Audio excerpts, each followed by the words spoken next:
तर आज मित्रांनो तुम्हाला मी एआय एजंटबद्दल सांगणार आहे. तर एआय एजंट म्हणजे काय असतं? एखाद्या गोष्टीला सहज सोपं करून एआयच्या सहाय्याने तो डेटा आपण ॲक्सेस करू शकतो. एआय फोनही करू शकतो, कोणाशी बोलूही शकतं, अपॉइंटमेंट बुक करू शकतं. हे सगळं एआय करतंय. तर एक उत्तम उदाहरण देतो तुम्हाला. एका रेस्टॉरंटमध्ये जेव्हा तिथल्या मॅनेजरला कॉल येतो, की मला आज 10 किलो बिर्याणीची ऑर्डर द्यायची. त्या ऑर्डर दिल्यानंतर तो मॅनेजर सांगतो, की "मी तुम्हाला अगदी काही मिनिटात सांगतो." त्यानंतर तो जातो शेफकडे. त्या शेफला विचारतो, की "आपल्याकडे बिर्याणी 10 किलो होऊ शकते का आजच्या दिवसामध्ये?"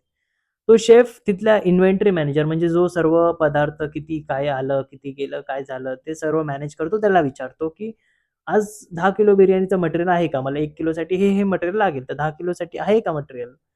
तर तो शोधतो. त्यानंतर जवळ-जवळ अर्धा तास होतो आणि तो मॅनेजरकडे डेटा येतो. मॅनेजर समोरच्याला कॉल करतो. समोरच्यानी कुठे ना कुठे पर्याय काढलेला असतो आणि ह्यामुळे तुमच्या बिझनेसमध्ये लॉस होतो. तर एआय काय करतं माहिती आहे, की हे एआय एजंट जेव्हा तुम्ही बनवता ना, तुमचं सगळं डेटा कनेक्ट असतो एआय एजंटला आणि एआय एजंटला फक्त तुम्ही विचारता, की आज 10 किलो बिर्याणी बनू शकते का? आणि एआय एजंट तुम्हाला डायरेक्टली पूर्ण डेटा देतो, की तुमच्या रेस्टॉरंटमध्ये किती प्रॉडक्ट आहे, काय नाही आहे, काय पाहिजे तुम्हाला. तो सांगणार, की तुम्हाला ह्या-ह्या गोष्टी लागतील. बाकी सर्व आपल्याकडे आहे. तर आपण हे ऑर्डर कंप्लीट करू शकतो. तुम्ही ऑन कॉल समोरच्याला सांगू शकता, की आपण ऑर्डर कंप्लीट करू शकतो.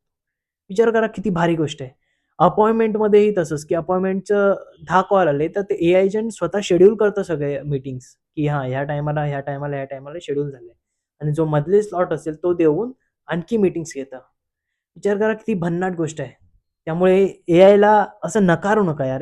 एआयला नकारू नका, एआयला स्वीकारा. कारण एआय हे फ्युचर आहे. तुम्ही आज नकाराल, उद्या नकाराल, पण एक ना एक दिवस तुम्हाला ते एक्सेप्ट करायचं आहे. त्यामुळे आजच एक्सेप्ट करा आणि एआयला शिका यार. खूप अमेझिंग गोष्ट आहे एआय.